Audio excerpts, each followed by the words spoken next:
kemarin, ada beberapa informasi penting yang akan kita dapatkan terkait kelanjutan petualangan kelompok bajak laut Topi Jerami yang akan segera memasuki Ars Elbaf.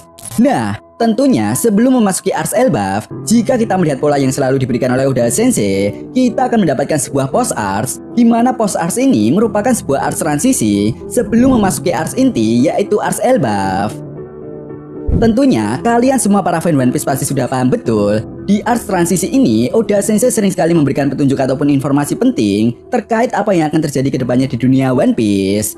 Itu sebabnya saat ini kelompok bajak laut Topi Jerami yang sedang berlayar menuju ke Pulau Elbaf pasti akan mendapatkan berita besar yang belum mereka dengar sebelumnya. Di mana salah satunya adalah mengenai insiden pertarungan yang terjadi di Pulau Hachinosu yang melibatkan organisasi SWORD dan kelompok bajak laut Kurohige. Jelas hal ini pun menimbulkan sebuah pertanyaan besar di kalangan para fan One Piece. Lalu langkah apa yang akan diambil oleh kelompok bajak laut Topi Jerami ke depannya setelah mereka membaca berita besar yang terjadi di dunia One Piece pada nakama semua? One Piece chapter 1123 kali ini diawali dengan memperlihatkan kelompok bajak laut Topi Jerami yang perlahan-lahan mulai menjauh dari Pulau Egghead. Nah, di momen ini kita juga diperlihatkan beberapa angkatan laut yang sudah tidak berdaya setelah sebelumnya terkena efek Hosoku Haki milik Joy Boy yang dilepaskan oleh robot kuno. Yap, menariknya para angkatan laut ini terlihat pasrah ketika melihat kelompok bajak laut Topi Jerami dan bajak laut raksasa pergi menjauh dari Pulau Egghead. Di sisi lain, kita juga melihat Gorosei Saturnus yang menerima panggilan dari Gorosei yang lainnya yang ada di Merijoa.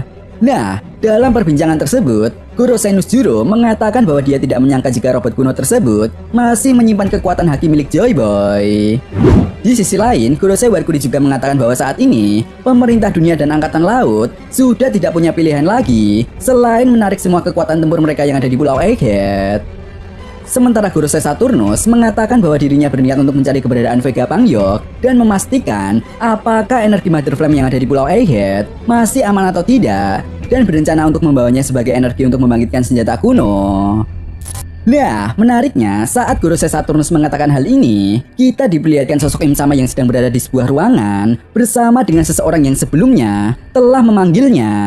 Yap, belum diketahui pasti apa ruangan ini. Namun yang jelas, ruangan ini baru pertama kalinya diperlihatkan sejak kemunculan Im Sama dalam cerita One Piece.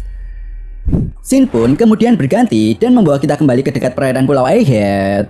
Nah, di sini kita bisa melihat bajak laut Topi Jerami dan bajak laut raksasa mendapatkan kabar bahwa pahlawan angkatan laut yaitu Monkey D. Garp telah berhasil dikalahkan oleh kelompok bajak laut Kurohige di Pulau Hachinosu.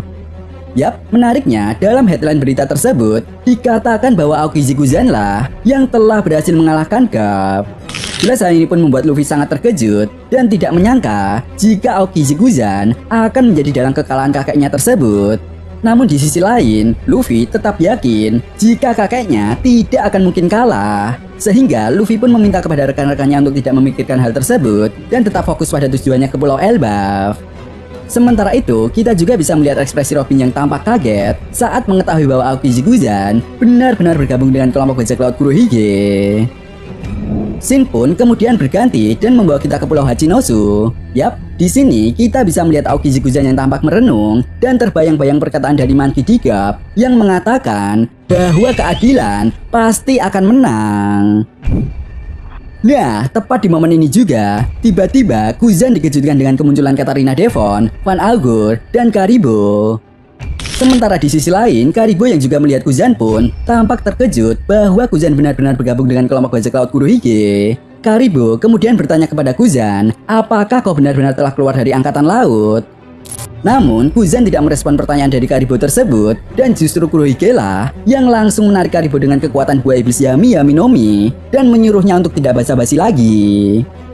Jelas hal ini pun membuat Karibo ketakutan dan terlihat panik saat berhadapan langsung dengan Kurohige.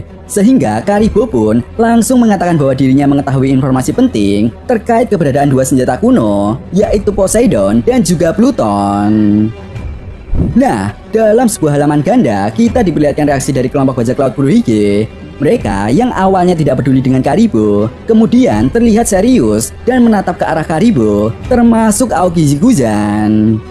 Yap, di momen ini kita juga bisa melihat reaksi dari Kurohige yang tertawa sambil mengatakan, apa kau tahu bagaimana dahsyatnya kekuatan buah iblis Gura Gura Nomi? Jika kau memberikan informasi palsu, maka kekuatan ini akan melayang tepat di wajahmu dan menghancurkanmu. Setelah itu di akhir chapter, Karibo kemudian mengatakan semua informasi yang dia ketahui tentang dua senjata kuno tersebut. Karibo juga menegaskan bahwa kelompok bajak laut topi jerami akan menjadi pesaing terberat bagi kelompok bajak laut Kurohige karena mereka juga telah mengetahui tentang dua senjata kuno tersebut. Karibo juga menjelaskan setelah meninggalkan negeri Wano, awalnya kelompok bajak laut topi jerami akan pergi menuju ke Pulau Elbaf. Namun karena ketika itu mereka tiba-tiba dihadapkan dengan sebuah ombak besar, mereka pun akhirnya terdampar di Pulau Egghead. Karibo juga menyimpulkan tujuan kelompok bajak laut topi jerami ke Pulau Elbaf adalah untuk mencari keberadaan Rod Poneglyph terakhir karena mereka sudah memiliki 3 salinan Rod Poneglyph. Jelas mendengar hal tersebut, tiba-tiba di dalam hatinya, Guzan mengatakan, "Sepertinya aku harus pergi ke Pulau Elbaf."